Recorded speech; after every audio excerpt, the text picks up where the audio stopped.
Welcome back. I'm going to try to continue with the video from a moment ago.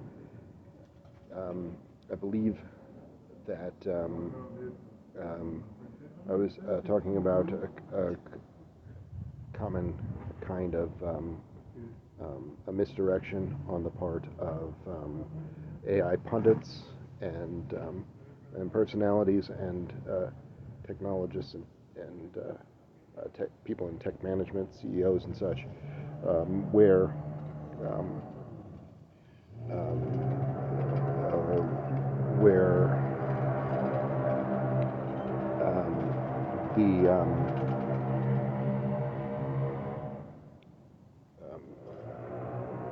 where the black box phenomena, the inscrutability of advanced computing, as stated by these techno-fascists, is reason for human beings not to be in the loop, which is a pretty particular stratagem on the part of these people who are all of the professional managerial class or ruling elites, which are effectively serving the same interest. And this stratagem, this stating of AI as a black box, is a kind of deception.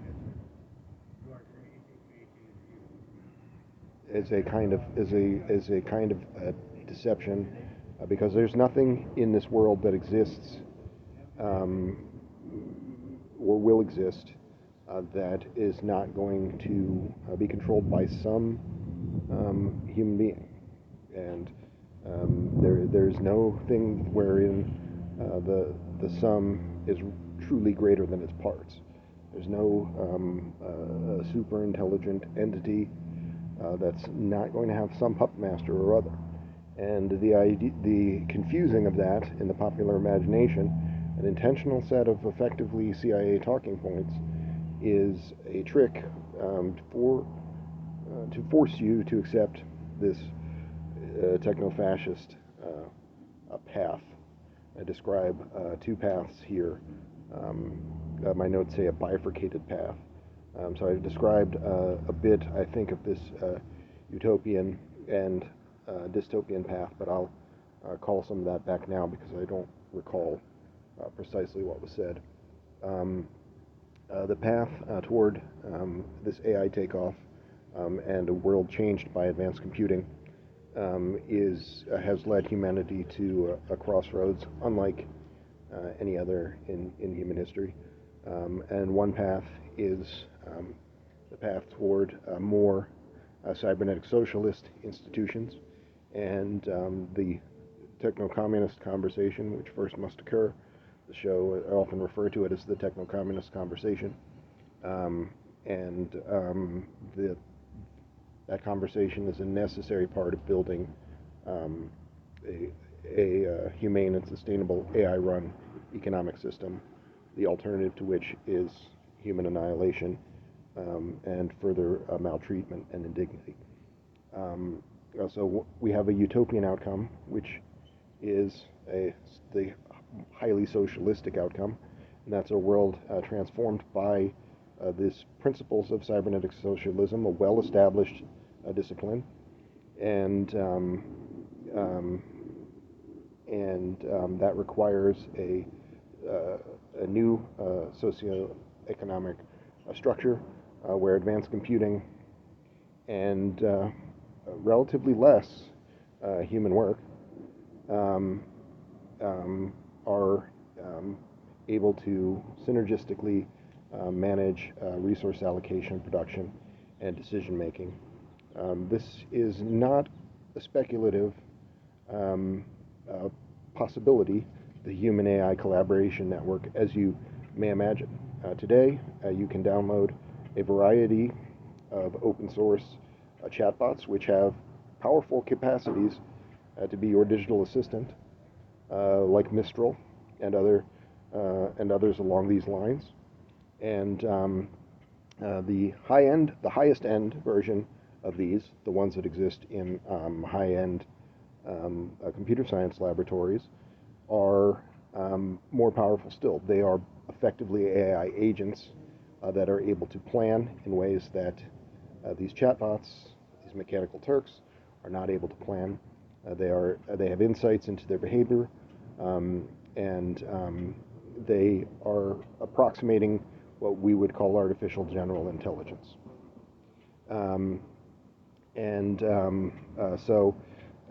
To build a modified version of this next generation of Mistral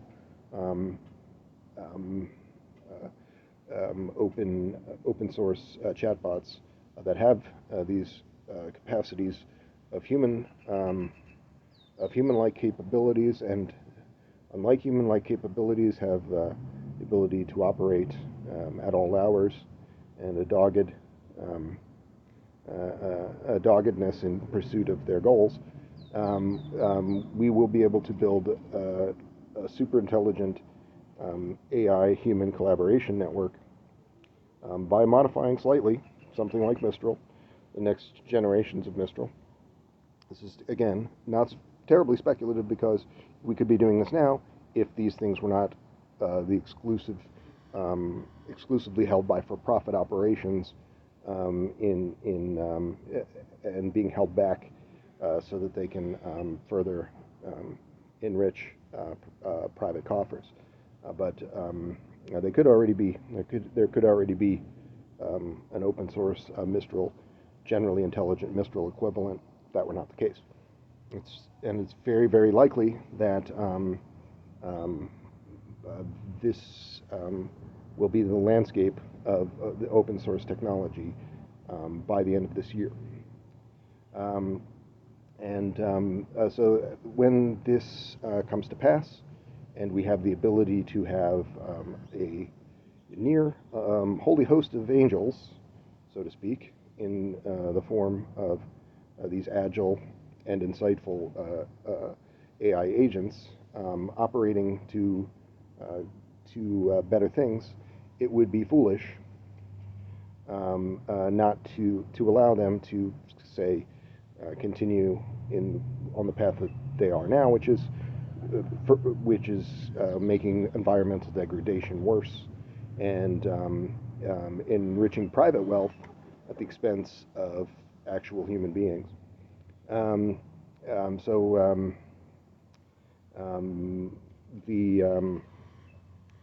This should be thought of as an augmentation tool rather than a thing unto itself, artificial general intelligence. I think that's an important point that is mostly lost on people who talk about this. But as this network of this kind can be created, we will have the capacity for a globalized problem-solving ecosystem that transcends national boundaries and a lot of other kinds of cultural business that's largely unrelated to material conditions and the betterment and stable existence of our species. On the other path is the path that we are presently on, the techno-fascist path, a dystopian world. That's a world where we do see the breach of 2 degrees of overheating in approximately 5 years' time of this planet that will lead to the runaway overheating of the capitalist climate apocalypse. And in this scenario, we also see further degradation of people in the form of greater inequalities, further consolidation of power in the fascistic Western and U.S. Military regimes, and the general erosion of individual civil liberties, and of course material rights of citizens to live and live well, and other individual freedoms. So this crossroads requires a nuanced understanding of the benefits and pitfalls of this thing that we are here calling a human AI collaboration network. And a key eye a keen eye towards those benefits and potential challenges, and a commitment to shaping technology's development for the betterment of humanity.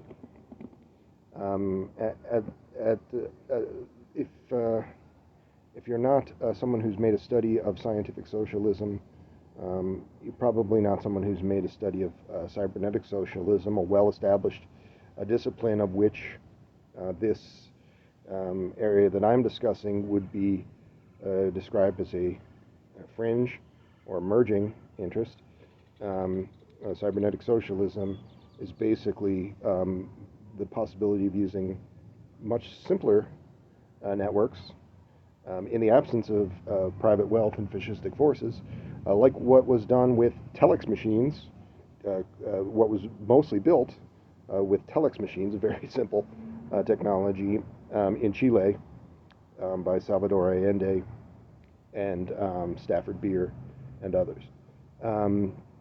And what was that project of cybernetic socialism was sabotaged by the fascist United States, as have so many public projects been over the last century. And but now we face a time where these effects, like an AI takeoff, force us to make more serious decisions as people about what we're going to allow fascists and techno-fascists, like those who populate the United States halls of power and Silicon Valley, to get away with, and whether we are going to allow them to continue to basically kill this planet. Many will say, oh, the planet isn't going to die, Ben. Only humanity is going to die. But I don't think it's an unreasonable hyperbole when we've seen what would be called the fifth great mass extinction of species. It's such great number that for example, the ocean ecosystem is realistically looking at the possibility of collapse, and other ecosystems of similar stature in terms of their importance to human beings collapsing as we speak. I don't think it's unrealistic to say that capitalists and the more fascistic mind of human beings, those interested in protecting private wealth over human life and other life forms, are killing the planet. It's not hyperbole in my view. But these HACN ecosystems of another kind, they are admittedly technological ecosystems, are by their nature highly decentralized and a democratizing force. That is not the point of doing this. The point is to build something stronger than the fascist West that will be able to present humankind an alternative to its likely extinction on the present path in the time frame that we have, which is approximately 5 years, after which time human extinction will not be a foregone conclusion. It may very well be that capitalism's climate apocalypse is not the ultimate genocide of all human beings, but merely a grand genocide of, say, some billions of people, maybe 6 or 7 billion people. And from whence will those 6 or 7 billion people predominantly hail, you might ask? They will almost overwhelmingly be from the global south. People of color will suffer the brunt of this, while people in the more so-called affluent societies will have the infrastructure to, say, live underground as necessary, or take what other precautions prove to be advisable as that unfolds. This is effectively a continuation of the project from back in the time of mercantilism and the slave trades of Native and African people, which established and continue to basically be the backbone of capitalist world today. It's a continuation of that project of mass death of genocide of darker-skinned people, but with more steps, so to speak, than, say, Columbus going to an island and murdering everyone there by working them to death. Instead, industrial capitalism is going to murder 7 billion people, and we'll say, oh, this was so sad. What could we have possibly done? But of course, we have had other options at every step of the way, perhaps such as today joining together and demanding the abolition of fossil fuels, except for perhaps, or 95% of fossil fuels, the dismantling of public fossil fuel companies, and the near abolition of fossil fuels. You might say some amount of fossil fuels would be required to avoid supply chain collapse causing calamitous loss of life. Similarly, livestock systems, which are not required for life. You can eat very good food today without eating anything that comes from an animal. Livestock systems are a very close second after fossil fuels in this calamitous causes of capitalism's climate apocalypse. And the decentralized nature of the HACN, as described, is not its main selling point. The main selling point is to get millions of people on this grid and build something that is strong enough to stand up to folks like oil executives and U.S. fascist leaders and these worst people who have ever existed, mostly European American people or people of European descent. Right?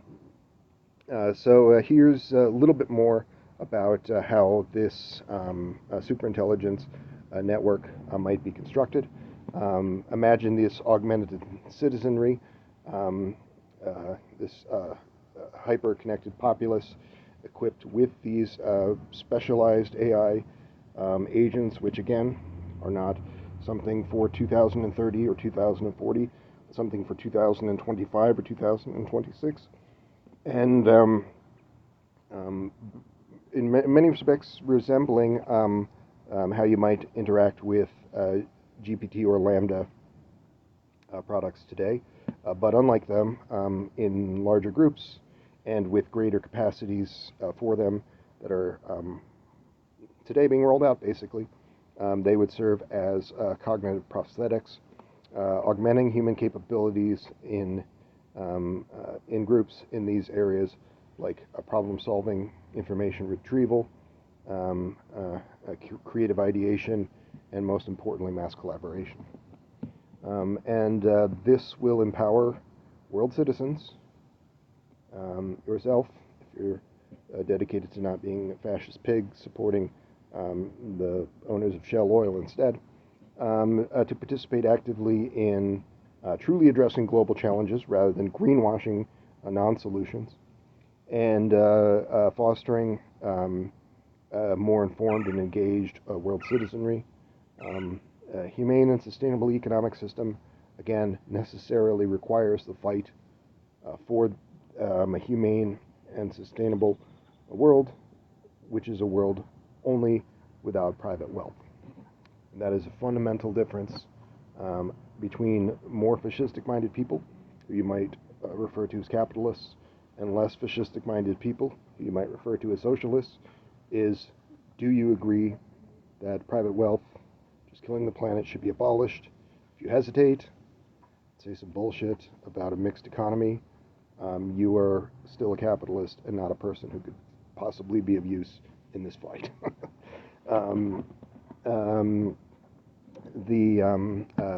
The second element would be the collaborative commons.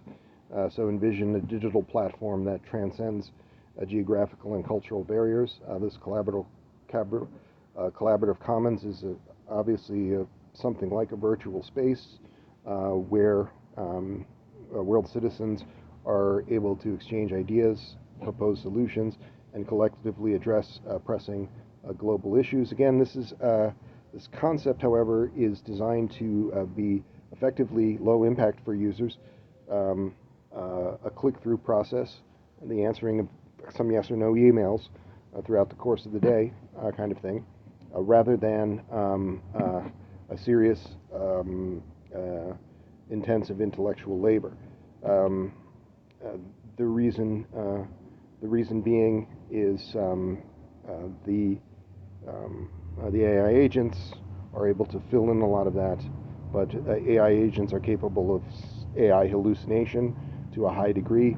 That will continue to be the case 2026, 2027, 2028.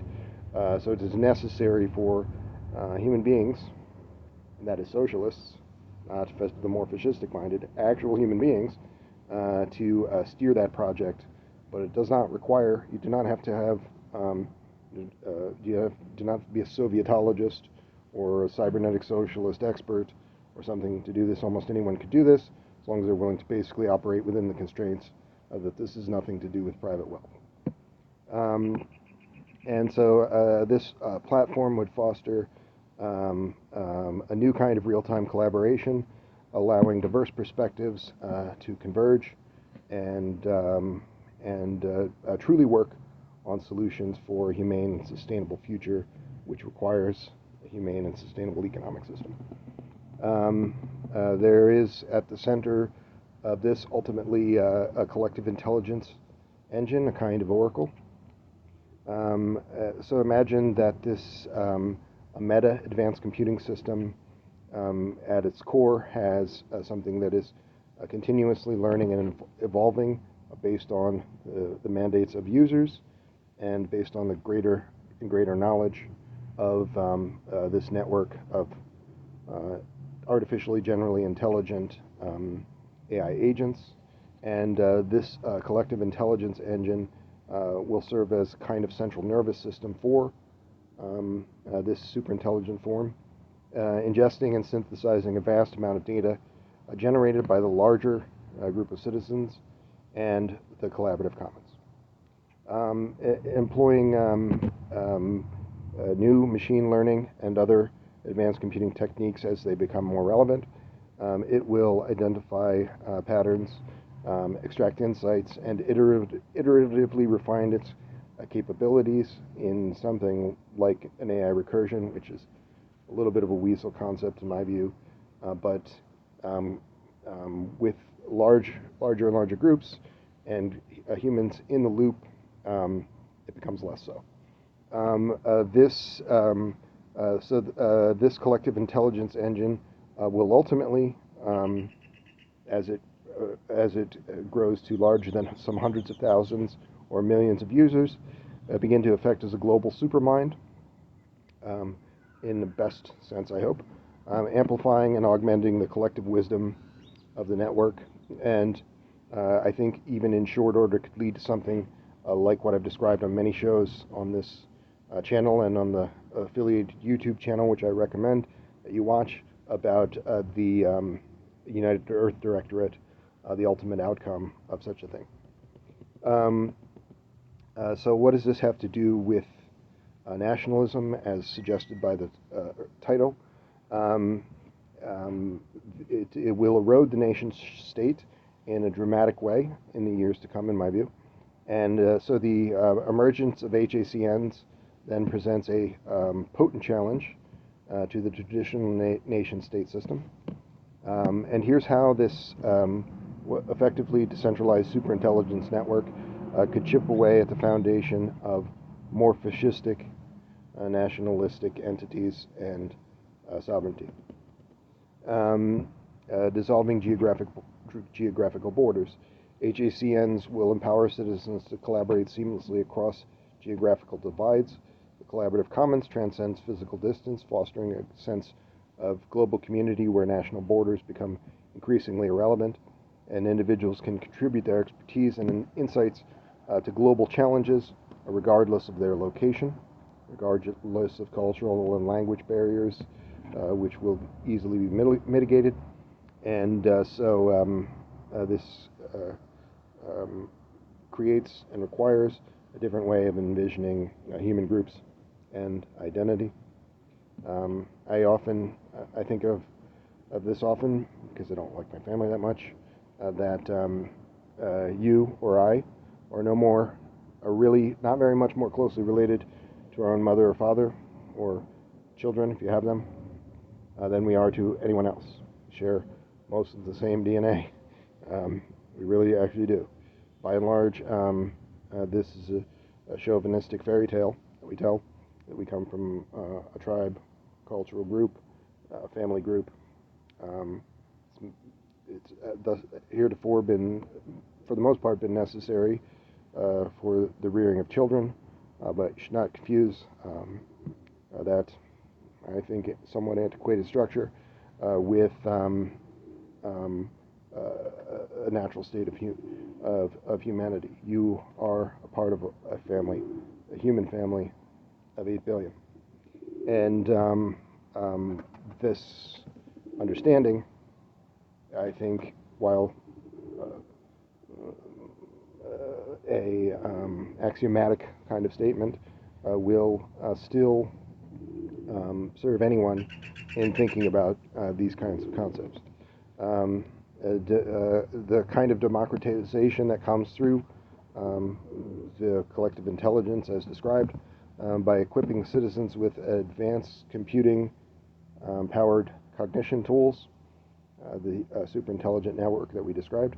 HACNs will effectively democratize access to greater capacities and intelligence.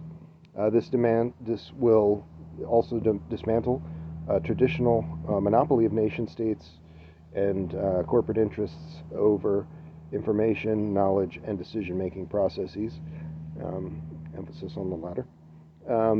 Citizens are empowered to participate in shaping global solutions, challenging the authority of national governments accustomed to wielding exclusive access to historical understanding of things and so many kinds of knowledge and disciplines.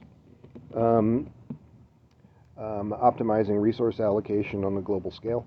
This collective intelligence engine within HACNs can develop optimized models for resource allocation and distribution based on a holistic planetary perspective. This will render national resource stockpiles and control mechanisms obsolete, as new kinds of supply chains can quickly and must be built, and resource flows are orchestrated by this meta-intelligence, as described, guided by the collective priorities of this empowered global citizenry. So imagine a world where resources are not driven by narrow nationalist interests, almost exclusively beholden to private wealth, but by the needs of humanity as a whole.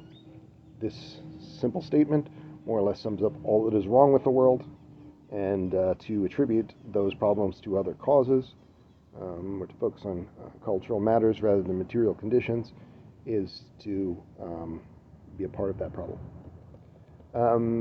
Transcending national agendas. As citizens collaborate within these HACNs to address global challenges, their priorities may increasingly transcend narrow national interests. This collaborative problem solving could foster the emergence of transnational governance structures guided by the collective wisdom of this superintelligent socialistic citizen network, and potentially leading to the decline, not potentially, I think, because the alternative is, again, extinction, so necessarily leading to the decline of the primacy of nation states. Will the nation state, like the United States, continue to exist? I hope not, but it's likely that many such entities will continue to exist, but their responsibilities and power over the economic system will be dramatically diminished. Cultivating global solidarity. The collaborative ethos fostered by HACNs could cultivate a sense of global solidarity and shared destiny among citizens. This could erode the divisive forces of nationalism and parochial interests, paving the way for a unified planetary citizen, again, like that described in the United Earth Directorate, where humanity ultimately acts as one, transcending the limitations of national identities and various chauvinisms, which all serve no function except to prop up the ruling elites and private wealth at the expense of humankind. Um, the dawn of transnational governments and the rise of meta-intelligence. Um, as HACNs gain traction, we could witness the emergence of novel governance structures, and again, we must witness them because the present path is untenable, homicidally so. The grand genocide will be your reward if you fail to do this. These novel governance structures can be guided by the aforementioned collective superintelligence harnessed within networks of this kind. Again, as this kind of project grows to larger numbers of users, more than, say, 30,000, and with each passing additional person growing stronger and stronger, so in the millions it becomes very resilient.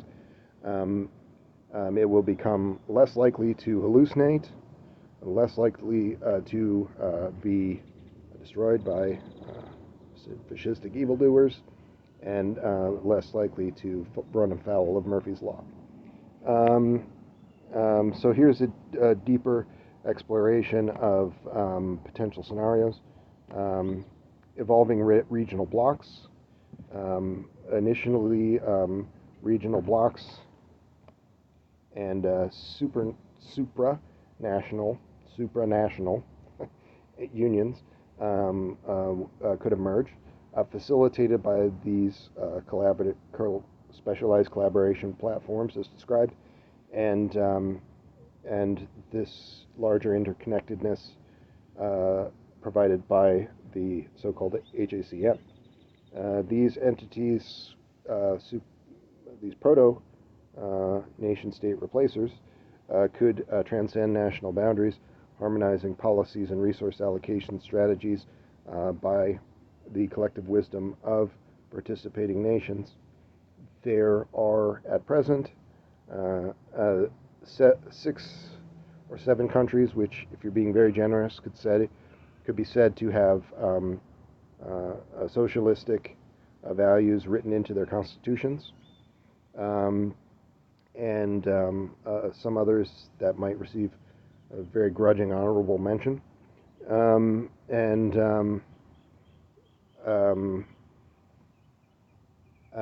I think it's very likely that those would be the most likely participants in building such supranational unions and regional blocks and proto-world revolution entities that would be necessary. We need to become much more organized as a species.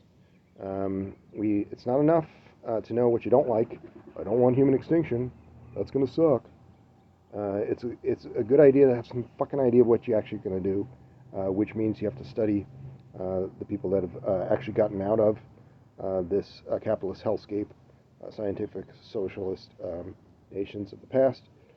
More importantly, it means that you have to organize to build such entities.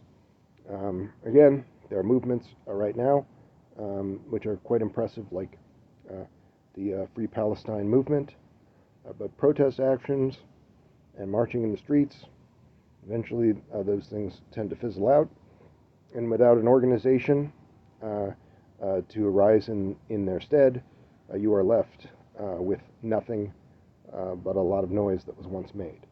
And the ruling elites don't care. They have no need to respond to protest movements alone. We need to become far more organized. We need to become more intelligent as a species, and more responsible as individuals.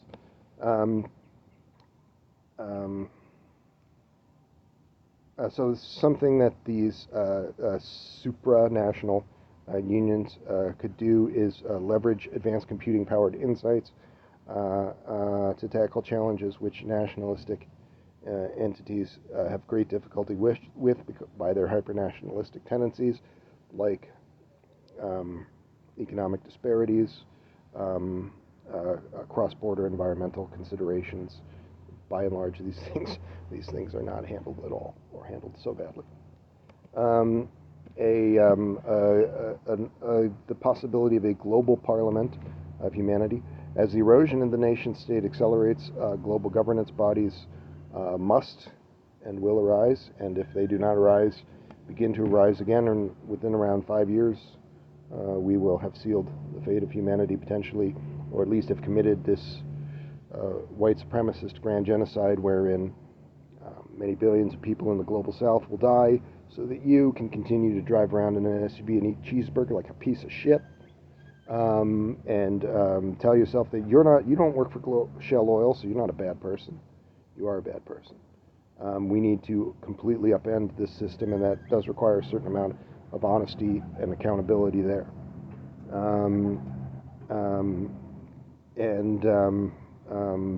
These new governance bodies will derive their legitimacy and decision-making frameworks from the collective intelligence of the HACN, cultivated by the use of these modified AI agents. And these emerging bodies could begin to tackle challenges that transcend regional boundaries, like I mentioned, concerns about the environment and climate change, pandemic preparedness, and sustainable development initiatives. And ultimately, I think that allowing for the existence of global governance structures must be something that we will consider. A few centuries ago, the idea of the nation state would have seemed laughable. Today, we have most of the world's people laboring under them, and so many of them engaging with them in silly hyper-nationalistic tropes. So I think that we can accept that a world revolution and the necessary kind of institutions for building that sustainable global economy must be described and accepted. Most importantly, accepted. Right? There's plenty of books that you can read that describe this. They must be accepted, and people must become more literate and more vocal on these subjects. The rise of this meta-intelligence, central to the transnational governance paradigm, is the emergence of this collective intelligence that synthesizes the outputs of these interconnected HACNs around the world. Every city will have more or less of this kind of activity, and all of these things will take on local dimensions. This meta-intelligence will orchestrate resource flows, optimize production processes, and provide data-driven recommendations to global governance bodies, effectively serving as the brain of a unified planetary civilization. The unified planetary civilization has no brain right now. It has capitalist pigs killing the planet. So imagine a vast interconnected network continuously learning and evolving, informing decisions that impact the well-being of all humankind. Citizen-driven policymaking. In this part of the conversation, we can imagine that citizens could play a far more important role in shaping all kinds of policies than is presently really feasible because of the real-time qualities of this structure and its enhanced decision-making capabilities while keeping all users in the loop. Through the collective collaborative commons and their AI augmented cognitive capabilities, individuals from diverse backgrounds will be able to, without additional training or without very much work at all, as mentioned, contribute astonishing insights, propose hosts of new solutions which will effectively be voted upon and implemented very quickly, and directly influence this superintelligent network's recommendations to global governance bodies. So you can see how this is a world where every citizen has a voice in shaping the future, again, empowered by the true use of tech. Advanced computing is the most powerful revolutionary tool that has ever existed in this global conversation about the betterment of humankind. The evolution of global identity as this sea change in transnational governance ideas and structures takes root, and the superintelligent network becomes an integral part of decision-making processes. A sense of global identity, not unlike that I alluded to of the human family, and shared destiny will emerge among citizens. This could foster a shift in allegiances, transcending the confines of national identities and cultivating a planetary consciousness rooted in collective intelligence and shared human experiences. Again, it could. The alternative is far, far worse, the extinction or near extinction of humankind. So then, allow yourself to imagine this world where individuals identify not with their region or nation as it exists, but with humanity as a whole, united to common purpose and this shared techno-communist future. So this might seem a techno-utopian vision of an advanced computing iteration of cybernetic socialism, facilitated by what I've called the HACN. It does hold this promise, however, we can build this now. But its realization is not likely unless we are able to address a host of challenges, chief among those being that fascists control technology now, and they're very, very good at deceiving large numbers of people and neutralizing any threat to private wealth and making it seem as if some other cultural business is going on.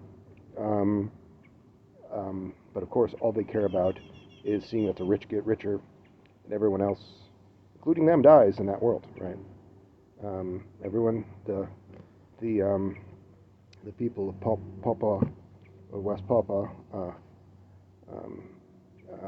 or other places living closer to the Earth, are more likely to survive in this, be alive in this world of 260, or as likely in 2060, say, as the billionaire, because they kind of exist outside of the fray.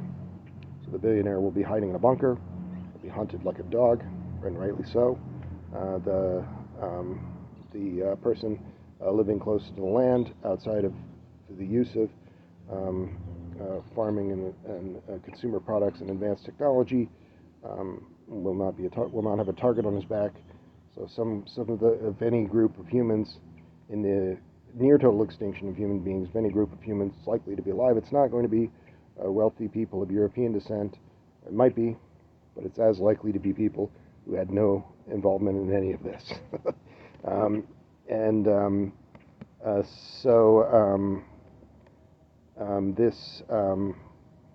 This is all this to say that this situation, runaway overheating of Earth, leading to capitalism's climate apocalypse, is not a joke.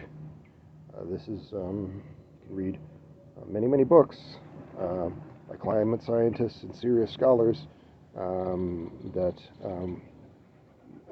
to solidify your understanding of this, including one written by the preeminent cybernetic socialist Paul Cockshott, which I will add a link to in this video. I will also add a link to his other works more directly related to cybernetic socialism.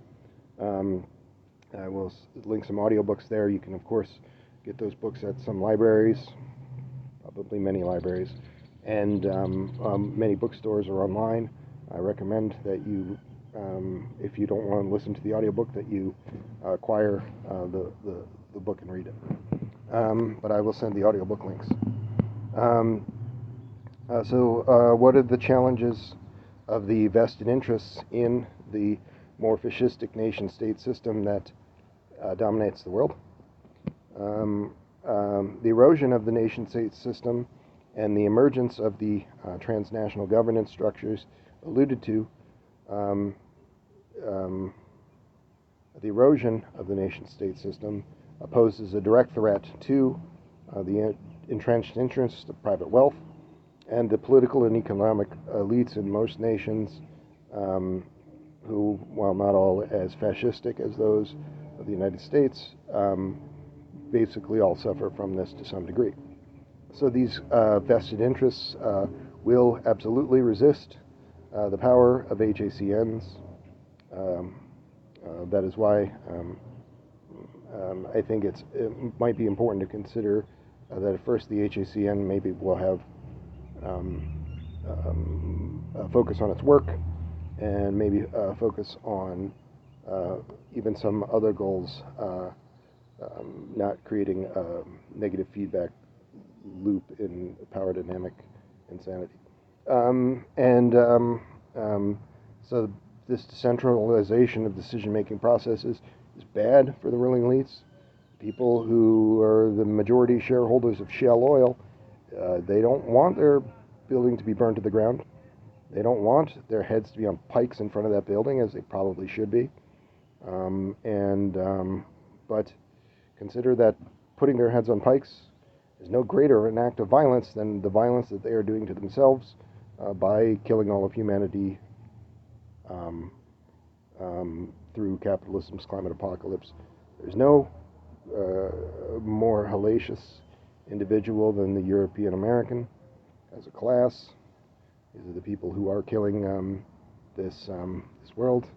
If you're not able to become that sort of person who, as a European American who stands on the side of the abolition of private wealth, if you're that more fascistic-minded person that I mentioned in the immediately last video, what are you doing?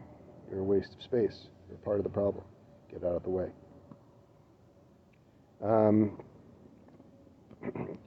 So these vested interests and strategies to mitigate the challenges presented by these vested interests include fostering widespread public understanding of the benefits of this hybrid superintelligence network, ensuring equitable representation within transnational governance bodies, and developing robust anti-corruption frameworks.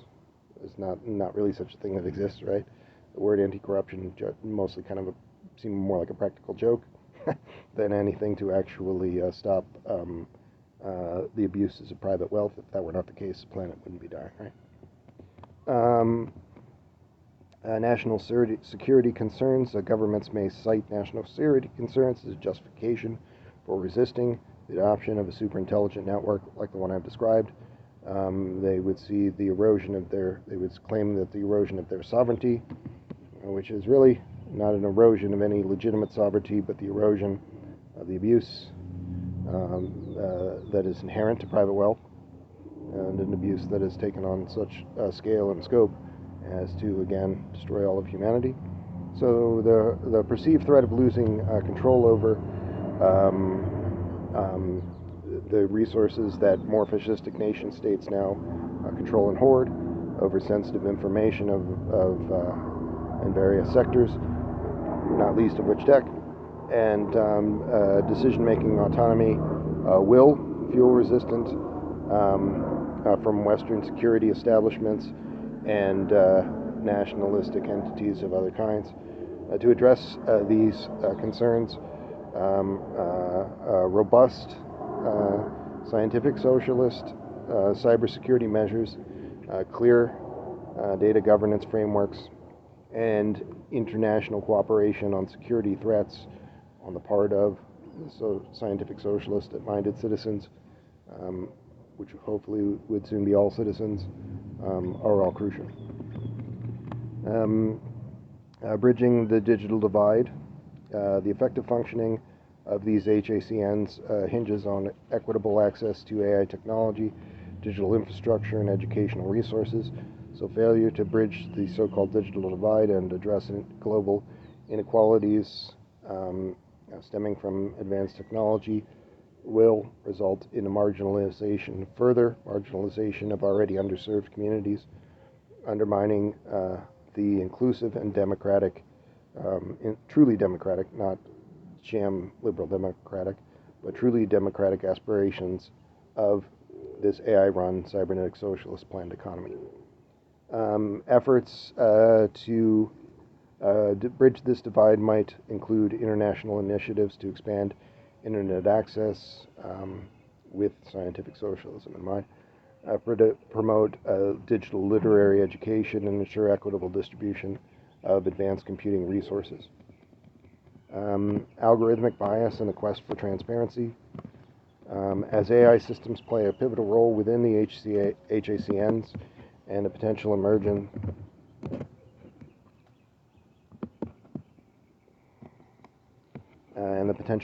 of a global meta-intelligence, it's imperative to address potential algorithmic bias and ensure transparency in decision-making processes. I did other shows on this, so I'm not going to talk about it too much more. The rise of HACNs and the potential for cybernetic socialism present an all-important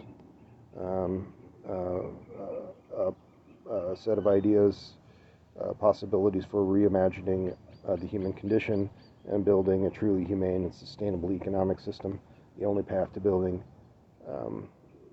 a world where humans live with dignity.